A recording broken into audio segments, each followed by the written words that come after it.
Greetings.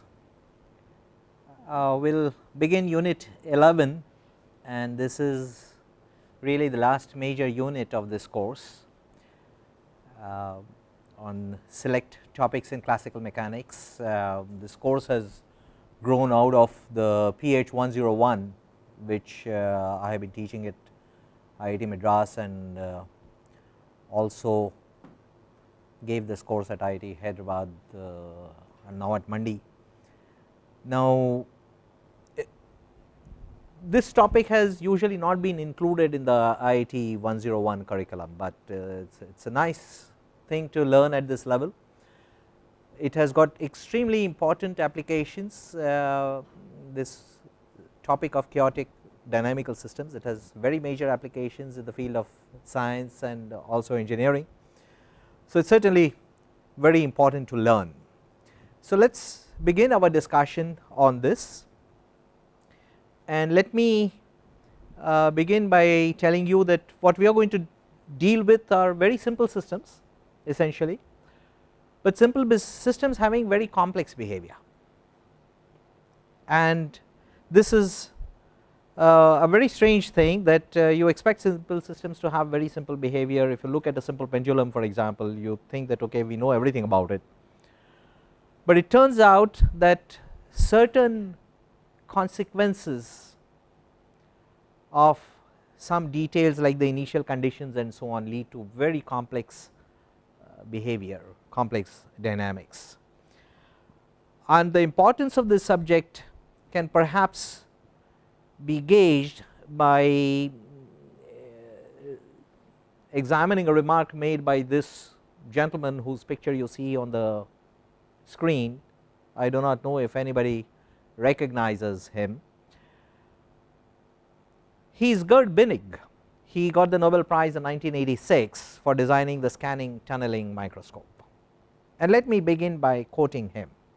What he says is that I am convinced that chaos research will bring about a revolution in natural sciences similar to that produced by quantum mechanics, and we all know that quantum theory has had a huge impact on science, subsequently on engineering, and subsequently on technology, and everything that we are using around us, including these communication channels and so on, they are completely determined by quantum laws, by quantum physics, and other theories also, like the theory of relativity, for example.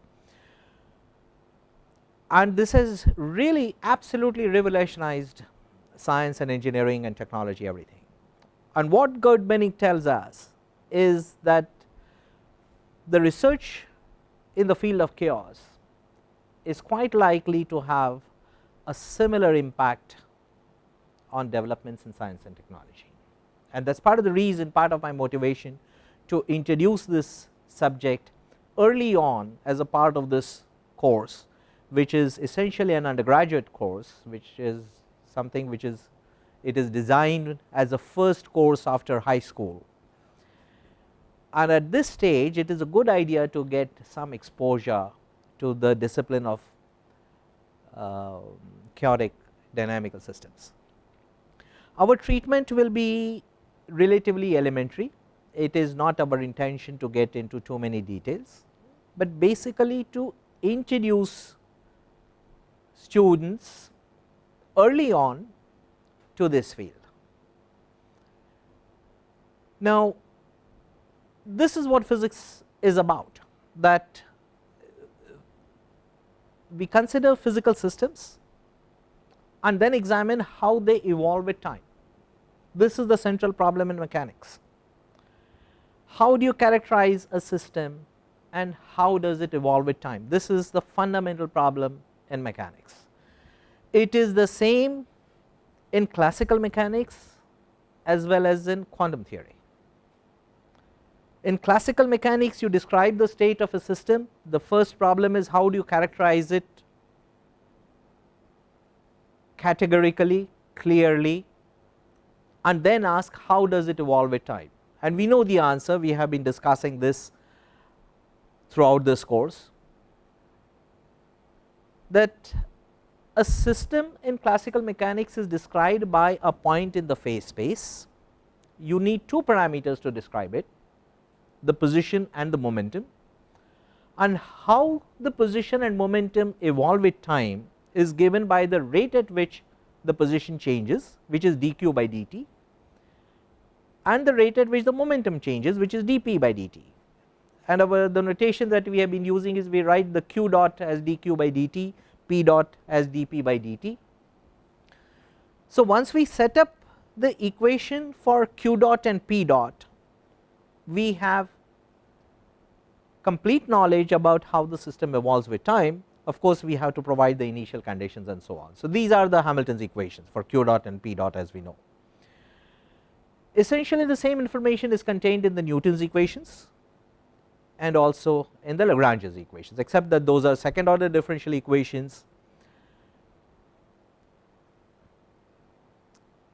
We also know, and this really belongs to the realm of quantum theory, but we do know that position and momentum cannot really be determined completely accurately simultaneously, because measurement of one causes disturbance in such a way that if you measure the momentum, then these two measurements are not compatible. You can certainly measure position, you can go ahead and measure the momentum also, it is not that you cannot do it, you will get an answer. But if you come back and repeat these measurements in some arbitrary order, first you measure the position, then you measure the momentum, then you come back and measure the position again. If you perform these measurements in arbitrary order, then you do not recover the values that you had got earlier, and then you really do not know which value you can admit. And that is the reason the description of a state by q and p does not hold anymore, and then you have to represent the system by what is called as a state vector, and how this state vector evolves with time is given by the Schrodinger equation. But notice that the basic problem remains the same. How do you characterize the system? If it is not by q and p, then it is by a state vector, and how does the system evolve with time? So characterization of the system and its temporal evolution is the central problem in mechanics, both classical as well as quantum. And the equation of motion is then either Newton, Lagrange, Hamilton, or Schrodinger. Now let us ask ourselves, how do we learn about scientific laws? What is a scientific law at all? What we do is we compile a lot of empirical knowledge, there is experimental data, we systematically analyze it. If you look at most events in nature, there is so little that you can predict. When you wake up early in the morning, for example, your hair is all tossed up in some random manner, right? It is very irregular. So nature by itself will lead to unpredictable behavior of physical processes, but certain things in nature are predictable. If I take this bottle and let go, it is accelerated downward at a certain rate, which is measured in meters per second, right? And whether I drop this object or this laptop or this table or whatever, everything is going to get accelerated downward at exactly the same rate, which is 9.8 meters per second. It is also independent of who does this experiment, whether it is done by me or you. It is independent of what is dropped, whether it is a piece of stone or a pen or a water bottle or whatever. And this is what a law of nature is. So we are looking amidst everything that is unpredictable, what are the commonalities which can be predicted, and if we are able to identify that, then we say that we have discovered a law of nature. And how do we get these laws? We get them by empirical knowledge. For example, we carry out a large number of experiments, Galileo did these experiments. He looked at how these objects fall from the top of the mast of a ship. We discussed Galileo's experiments, and by observing the regularities in that, he discovered the law of inertia. That is what we call as the first law of mechanics. Then you, having discovered these laws, you look for other laws, and then you develop theoretical models. So, the Newton's laws, for example, which is based on the principle of causality and deterministic mechanics, you are able to make predictions, you can test them, and all of this leads to formulation of laws of physics. Either they come from observations by compiling empirical information, and Galileo, people like C.V. Raman, they were grandmasters at this, or else you develop, in addition to that, you systematically organize it, develop theoretical models the way Newton did, Hamilton did, Lagrange did, Schrodinger did. Based on that you make predictions, then you carry out experiments, and this is the technique of science. This is how you develop science and use it to generate more knowledge. So, these theoretical models are to be developed, and we develop this by taking advantage of empirical data or by taking recourse to intuition and so on. Now, this is the way science grows. Now, we are going to raise a different question, that what is it that we can learn from mathematics? Can we learn laws of nature from mathematics? And to make this idea a little more concrete, let me give you a specific example. What is it that you can learn from numbers such as pi, e? All of you are familiar with these numbers, and you know that they connect immediately to various physical objects that you look around, their properties, they relate to geometry, for example, they relate to certain physical laws. The exponential function appears in a large number of physical laws, which I am sure all of you are familiar with, and these are numbers, and these numbers have in them information about the laws of nature. They connect to the physical laws in a certain sense. What about sequence of numbers? There is some information sitting in these numbers, there is some other kind of information which is sitting in a sequence of numbers. And to give you an example, I will discuss the Fibonacci sequence. Now, this is known after Fibonacci, and this was published in a book in the 13th century, at the beginning of the 13th century, in the year 1202, and the question he addressed was, how many pairs of rabbits can there be if they breed in ideal conditions and never die? Now, we need to define what is meant by ideal conditions. Okay, so let us do that. So, the ideal condition is that the rabbits first of all never die, that is number one.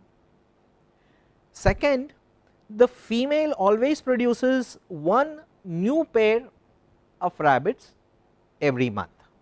It takes 1 month, and at the end of 1 month it will deliver 2 rabbits,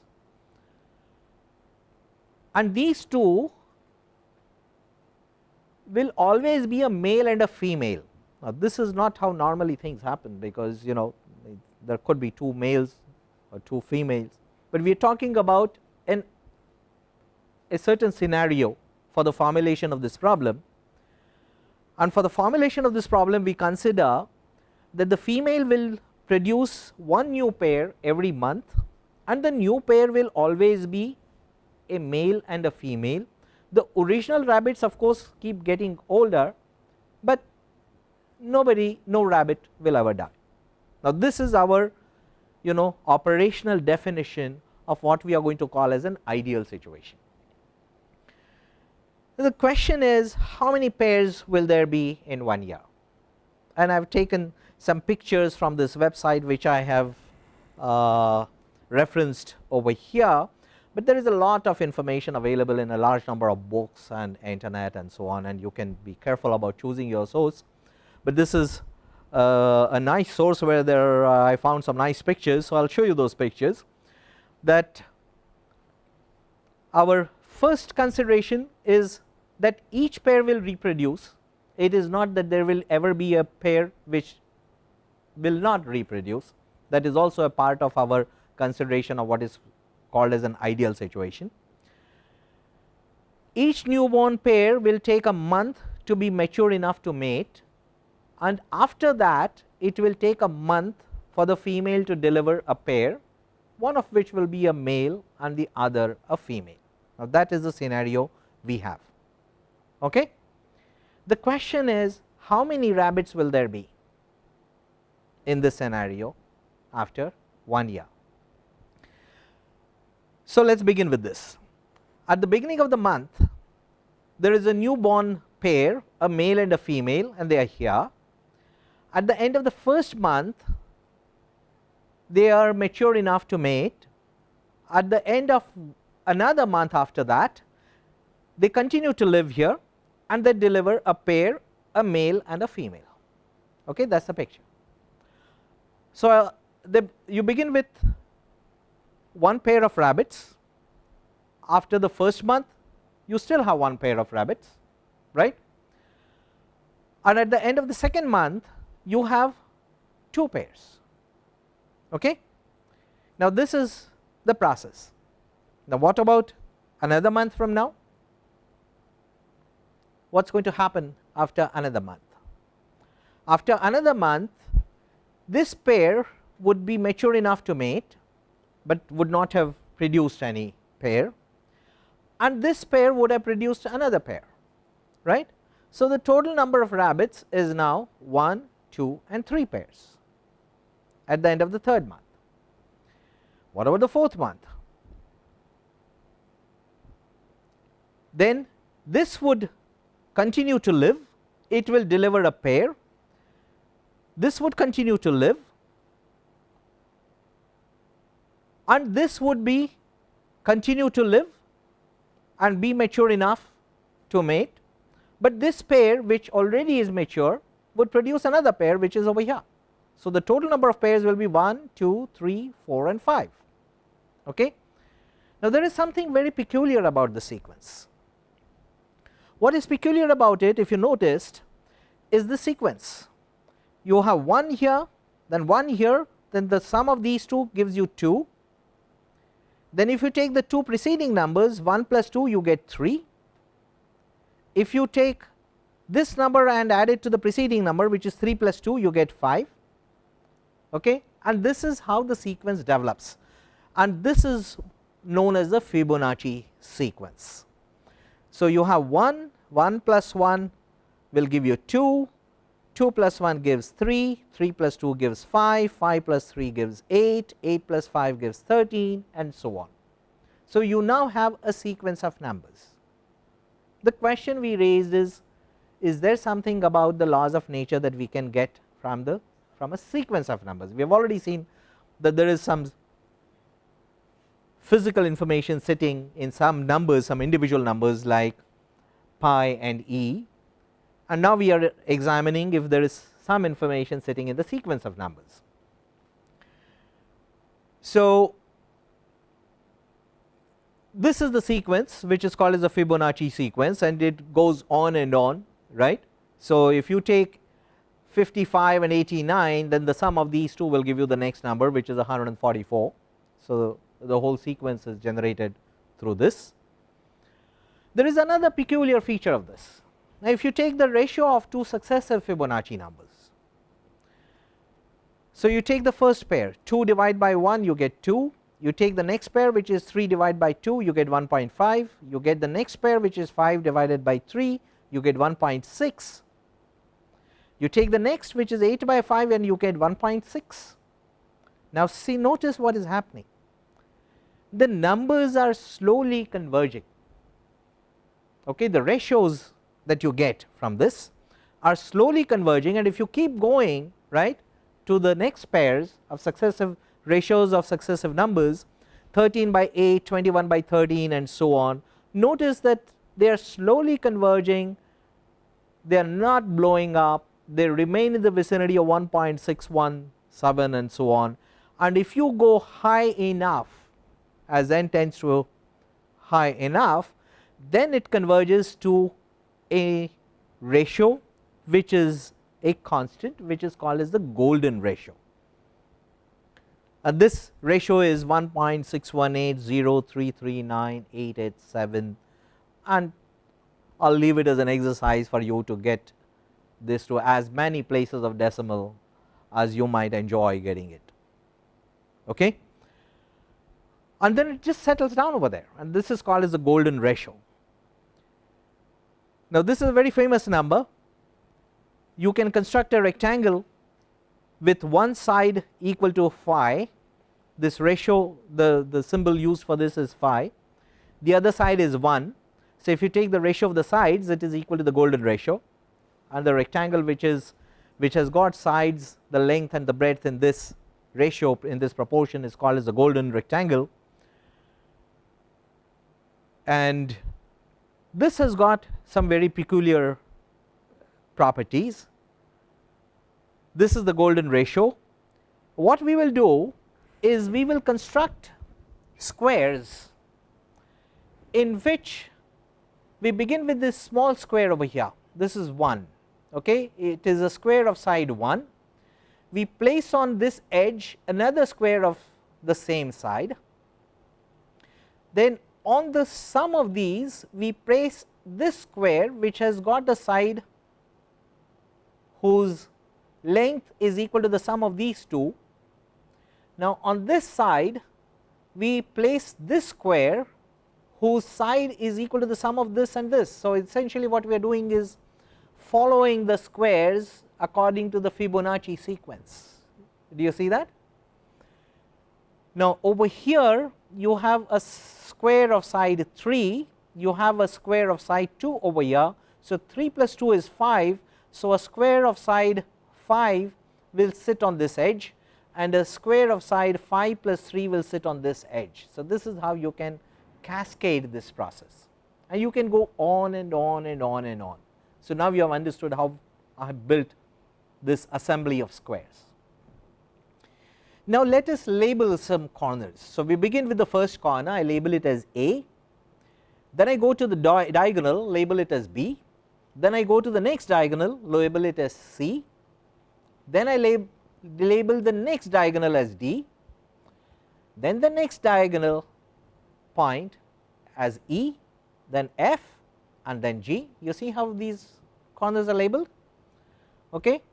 So just notice how these corners are labeled. So A to B to C to D to E to F to G, and it can go on and on and on, and once you exhaust the 26 alphabets you can start labeling them as A1, A2, A3 or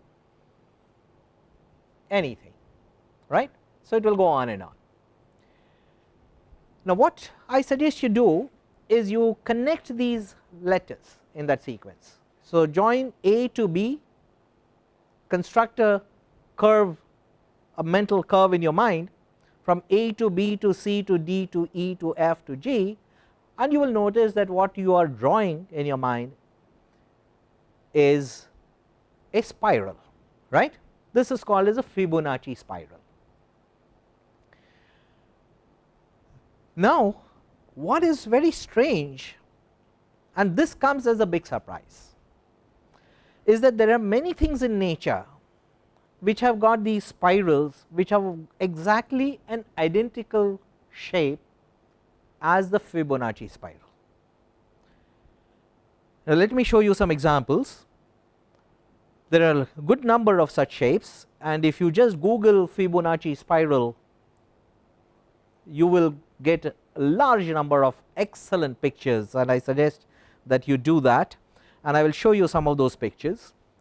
Look at the shell, for example. This is a sunflower, these are some cones, and you can see the patterns over here, and they all follow the Fibonacci spiral exactly.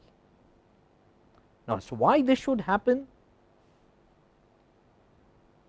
is a very interesting question, but that it does happen, and if it does, then it is telling us something about nature, and there is some information about the physical laws of nature which is sitting in the sequence of numbers.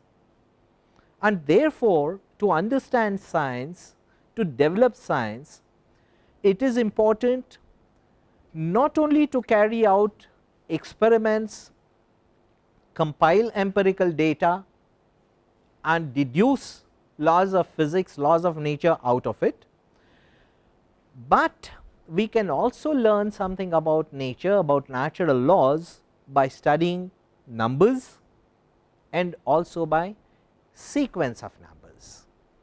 Now, that is the idea that I want to put across. Now, Fibonacci is also known, this was not his real name, he was known as Leonardo of Pisa, and he published his book called Liber Abaci in 1202. But it is interesting to note that the Fibonacci sequence was in fact known before Fibonacci. It is known after Fibonacci, but the sequence of numbers has been known earlier, and I will quote from Knuth, and this is from his website at Surrey, and he has written in the Art of Computer Programming volume 1 in the errata to the second edition.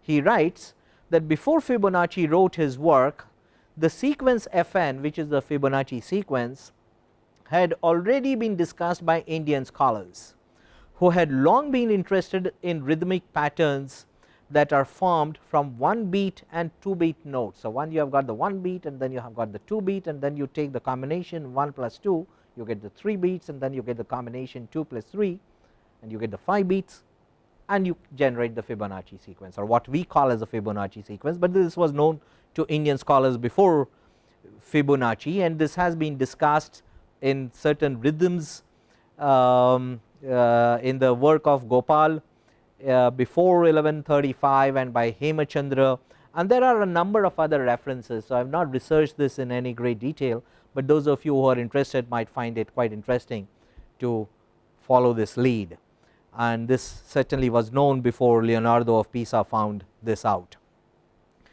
So, now what we have learned is that we can learn something from these numbers pi or e, and now this is the golden ratio of phi, and now there are some other numbers over here from which we can learn something, and these are delta, alpha, and these are known as Feigenbaum constants, and they come from bifurcation diagrams. These are central, these diagrams are of central interest in chaos theory.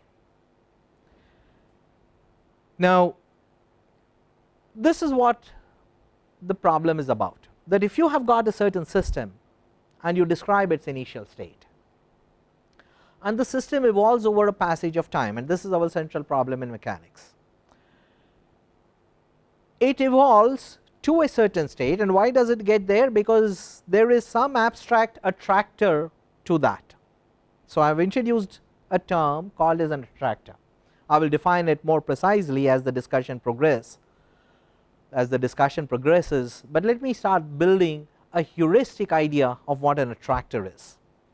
So, system would evolve, it would head on, and after a certain passage of time it will get to some other state, and it will evolve along a certain path in the phase space. It may be because of how you describe the system evolution. Perhaps in Newtonian mechanics you would use the principle of causality and determinism, and then say that forces have acted on it, and therefore the system has accelerated, and this being the initial condition, this being the force, it has evolved in this direction, and this is the final state to which it has evolved. Or you could explain it using the Hamilton's principle, saying that okay, this evolution along this path is what minimized the action integral, the integral LDT got minimized along this path, and then it reaches a certain destination, which is what I am referring to as an attractor. So, the system evolves, and a change in the system is what makes it dynamical. So, this is the meaning of a dynamical system. A dynamical system is one that changes over a passage of time. It evolves over a passage of time toward an attractor. So, is the meaning taking some form in your minds, that the system will evolve toward an attractor, and this is our central problem in mechanics. And a question that was posed by the king of Sweden early toward the beginning of the last century was, if the solar system is stable, and the solar system is made up of the sun and the earth, and there are several other planets, of course, and then some of these planets have their own moons. Earth is not the only planet which has got its own moon, there are other planets also which have their moons. So, the solar system has got many such features. The question that was asked is the solar system stable? The reason this question is asked is because we know that seasons change periodically. You have the same flowers coming up in the same season, the same fruits coming up in the same season, and the next year the phenomenon repeats. It is the same with the monsoon season, for example, you get the rains, and so based on this you are able to make predictions, and all this is connected to the fact that the earth makes one round around the sun in 1 year.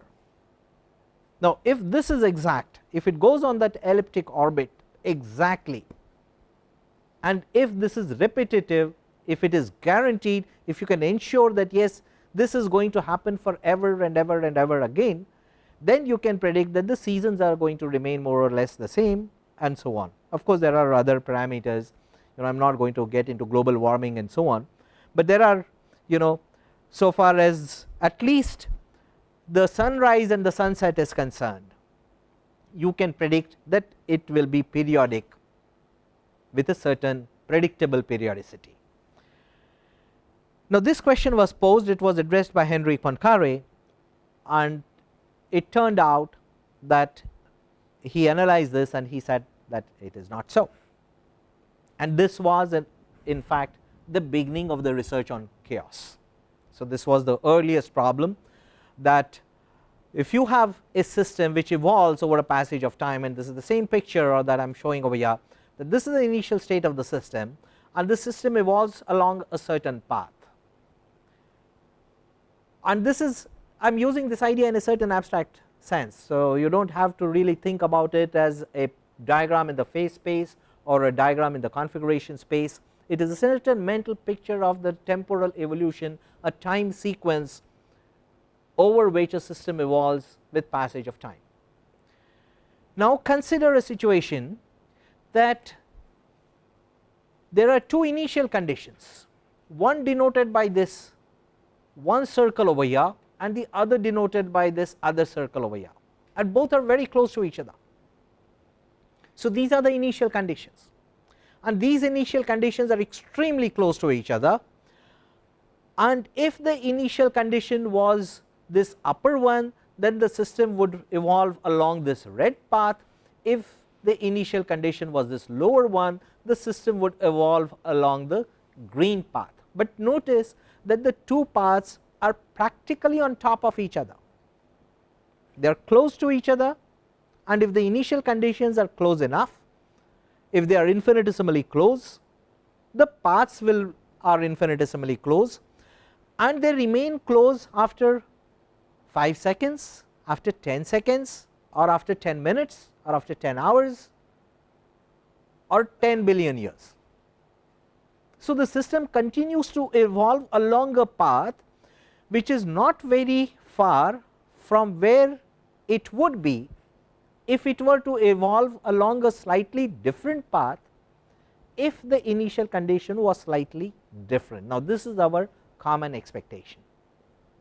Now, what happens is that sometimes if the initial conditions are only marginally different, it does not guarantee that the evolution will remain marginally different.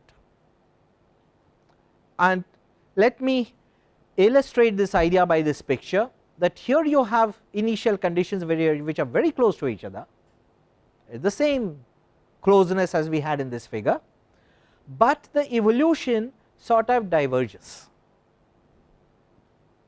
which means that over a passage of time you will not be able to predict given what the initial conditions were. And this is an essential element in chaos theory. This was developed by Henry Poincaré, then Kolmogorov, Arnold, Moser, and several others. This is sometimes called as the butterfly effect, and this is the classic, it is a wonderful term, and it has been used by various scholars on chaos theory. And the idea is that, okay, if a butterfly flutters somewhere in this room, and then there are some weather fluctuations in this room, the molecules of the air over here will kick off a cascade of operations, one molecule kicking the other, and we do not know how these effects will really cascade over a passage of time and over a distance of time, over a spatial distance as well. And what it can lead to is generate a small storm somewhere in South Africa, who knows. And this is called as the butterfly effect, that the flutter of a butterfly in some part of the world can actually cause a storm in some other part of the world. Now this is called as the butterfly effect, and we have to be careful about it, because as scientists we all have to use computers, and computers do this arithmetic.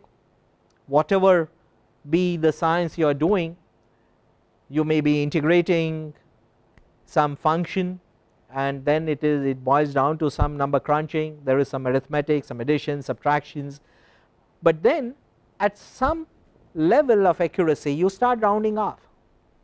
You may consider the numbers accurate to the second decimal place, or maybe to the 8th decimal place, or maybe to the 16th, but at some level you start rounding off, and then you start getting different numbers. So if you round off this addition of 6.87 to 3.79, and you round off 10.66 to 10.7, and then you add to this another number over here, you get 20.59, but if you take the original number you get 20.55, and you do not know how these errors, the small differences, really will add up to in a large calculation. So you might as well get a butterfly effect which will end up giving you a completely nonsense answer.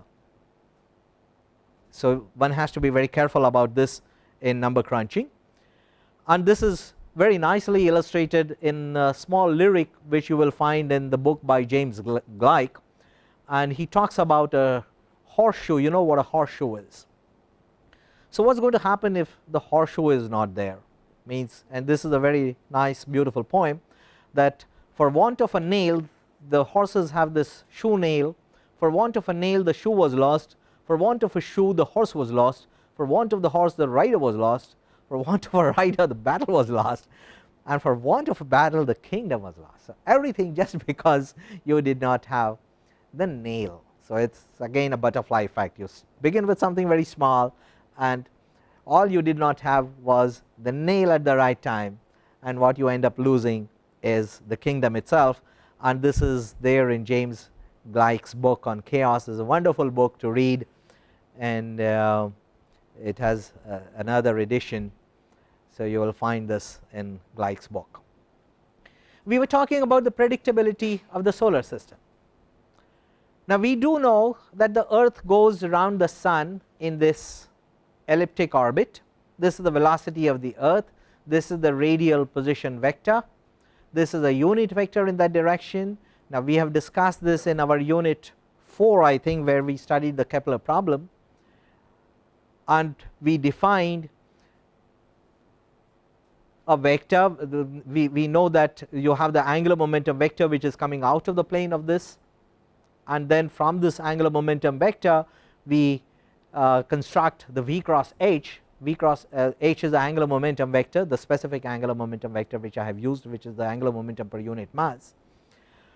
And then if you subtract from this minus kappa e rho, then the addition of these two vectors, the v cross h and minus kappa e rho, gives you the Laplace Runge-Lenz vector, and we have discussed this at some length in our unit 4.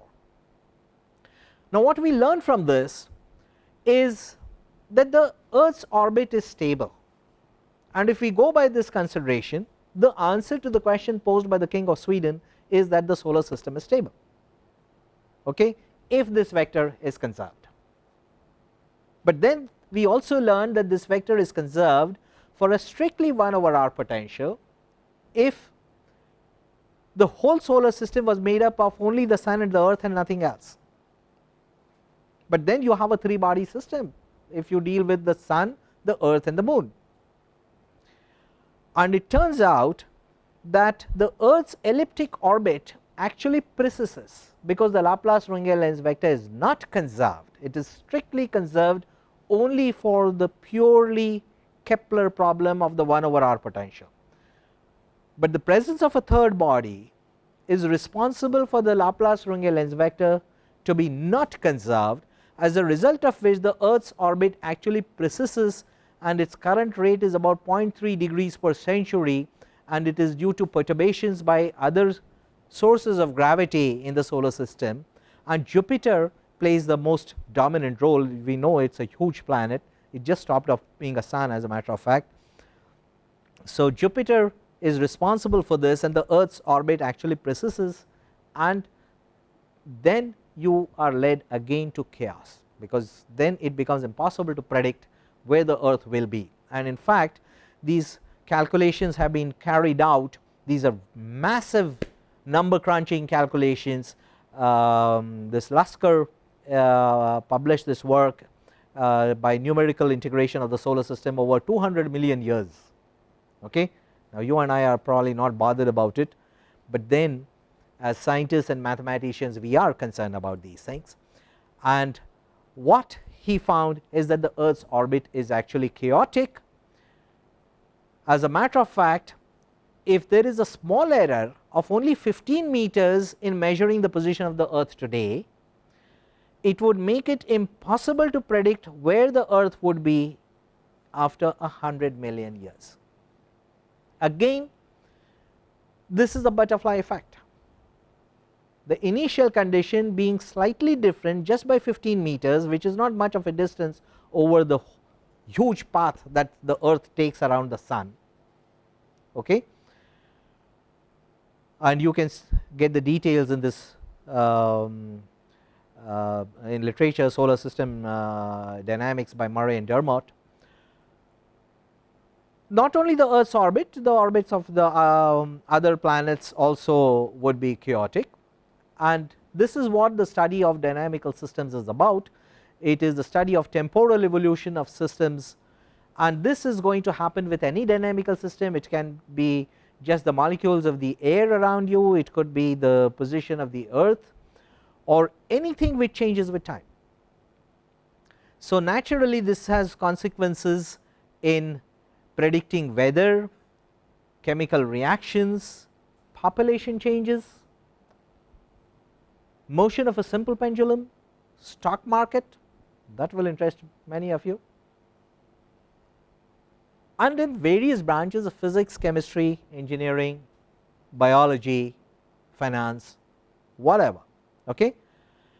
Our main concern is how do we make accurate long term predictions. This is the central problem in mechanics. How do you make predictions? This is of importance, and if the initial conditions are even marginally different, you may get chaos under certain circumstances. Now there have been brilliant contributions to the development of chaos theory. Birkhoff, Kolmogorov, Arnold, Moser, this is a very famous theorem known after them. This is known as the KM theorem, and in the last 30-40 years there has been a lot of interest in this field in nonlinear dynamics, chaos and fractals, and I will be introducing you to some of these details in this and the next few classes. So this the interesting thing about it is that there is a certain degree of unpredictability which is a matter of concern for us. What is interesting is that this unpredictability is involved even when the number of variable is only 1, and also when we are not talking about any quantum phenomenon. In quantum theory one knows that you must deal with statistical interpretation from the very beginning. Okay, you cannot avoid statistical mechanics in quantum theory. It has nothing to do with the large number of particles that one has to deal with. In classical mechanics you do averaging and generate statistical laws because you are too tired to follow the dynamics of each individual particle, but it is not because you cannot. You can, in principle you can, because each particle is distinguishable, you can number it, and the averaging processes which are involved rely on the distinguishability of particles and your ability to follow them, but statistics enters because there is no need to follow the dynamics of every individual particle. You are not interested in the speed of every molecule of air, you are interested only in having some average property of various molecules in the air, and that is what defines temperature. Okay, so that is how statistics enters classical mechanics. But over here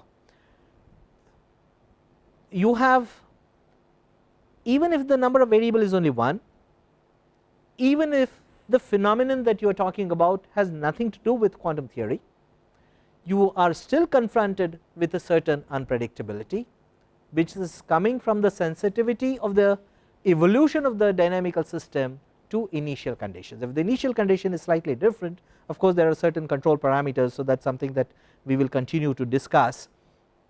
And what we have to be worried about is how accurately can you predict the evolution of a system, and let us deal with predictions of certain kinds.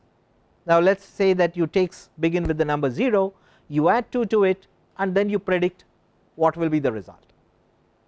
You can predict this accurately, there is no problem. 0 plus 2 is 2, 2 plus 2 is 4, 4 plus 2 is 6, 6 plus 2 is 8, and you can go on, and you are not worried about any unpredictable feature.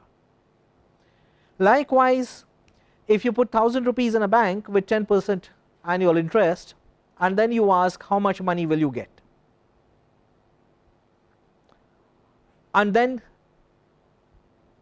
the answer of course is given over here, that you can begin with a certain number a0, and then you will have to multiply this by 1.1 to the power n, but you can predict it.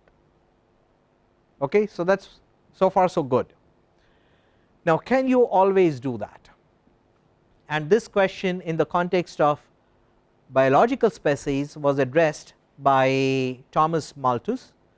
He developed a mathematical model for population growth, and this is of course an issue of great importance to everybody, especially to people in India. We are 1/6 of the world population, we are more than 1 billion people, the world population is a little more than 6 billion I guess, 1 in 6 human beings is an Indian. And Malthus developed the mathematical model for population growth, and we will discuss this, but we are coming toward the end of this class, so before I discuss this I will take a few questions, and then we will take a short break, and then we will go for the next class. So if there are any questions I will be happy to take. Yes. You also mentioned that it is other inner planets are also chaotic. But my question is, what about the other Jovian planets? Well, they would also be, because in any planet will go along a strict elliptical path only if the Laplace-Runge-Lenz vector is conserved, and the Laplace-Runge-Lenz vector can be conserved only for a strict 1/r potential. Now a strict 1/r potential between any two masses, okay, take any two masses, whether it is a bottle and this mouse, or two planets, or the sun and the earth, or the earth and the moon, you take any two objects, and if the universe did not have anything else other than these two objects, then of course the potential between them is G m1 m2 by r, which is a strict 1 over r potential. But the presence of a third body automatically guarantees that the potential is not a strict 1 over r potential. Now that was the question posed by the King of Sweden. Means in his mind the solar system of importance to him was the sun, the earth and the moon. So it was the 3 body problem that he dealt with, and he asked if this system is stable, and what Poincaré found is that it is not, because this 3 body system is already it is set up of 3 different objects, and that ensures that the potential between any pair is not 1 over r, it cannot be. So there is no way the Laplace Strong-Lens vector can be conserved. So for any planet the motion will be chaotic. As to how long it will take excuse me, how long it will take to make measurable differences is a matter of detailed computation, and very extensive number crunching will be involved. So this computation was done by Lasker for the earth and the sun system, and he found that the bigger influence really came from Jupiter, well, understandably so, because it is a very massive object. So it has a much larger perturbation on earth compared to anything else. So but the fact that the universe does not consist of just 2 masses which are interacting through 1 over r potential guarantees that a Kepler ellipse cannot really survive. It will have to precess. It will not only have to precess, there will be other chaotic consequences. We do not have to worry too much about it, because it is not going to happen in